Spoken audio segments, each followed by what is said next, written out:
My dear brothers and sisters எல்லோரும் எப்படி இருக்கீங்க? நல்லா இருக்கீங்களா? ஓகே. மறுபடியும் மீண்டும் மீண்டும் ரோபோ சங்கர் தான் நான் பற்றி பேசுகிறேன். ஒன்றும் இல்லைங்க, ஒரு சில காமெடியன்ஸ் பார்த்தா தான் வந்துட்டு தன்னை அறியாமையே அவங்க வந்து ஸ்க்ரீனில் பார்த்தாவே நமக்கு வந்து சிரிப்பு வருங்க.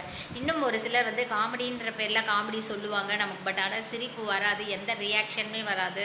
பட் அப்படியெல்லாம் இல்லை, ரோபோ சங்கர் அப்படின்னு சொல்லிட்டு அந்த ஸ்க்ரீனில் வந்தாவே போதுங்க, நமக்கெல்லாம் கொஞ்சம் நல்லாயிருக்கும். ஓகே, மெய் எவ்வளோதான் கஷ்டமாக இருந்தாலும் மெய் மறந்து சிரிக்கலாங்க. அவரெல்லாம் பார்த்திங்கன்னா தான் இறுதி மூச்சு நிற்கிற வரைக்குமே ஒரு நல்ல ஒரு கலைஞன். மற்றவங்க மனசை யாரும் அப்படியே புண்படுத்த மாட்டார். எப்பயுமே சிரிப்பு அண்ட் ஸ்மைல் தான். ஓகேங்களா? கான்ஃபிடெண்ட்டான ஒரு தம்பிங்க. என்ன சொல்கிறதுனே எனக்கு தெரியல. நிறையா மைண்டில் யோசித்து வைக்கிறேன் இது பேசணும்னு சொல்லிட்டு. உங்கள் பேசும்போது பார்த்திங்களா எல்லாம் அப்படியே இந்த மனசு துக்கத்தில் வேதனையாக இருக்குது. நான் நம்பவே முடியல, ரொம்ப கஷ்டமாக இருக்குது. ஓகேவா?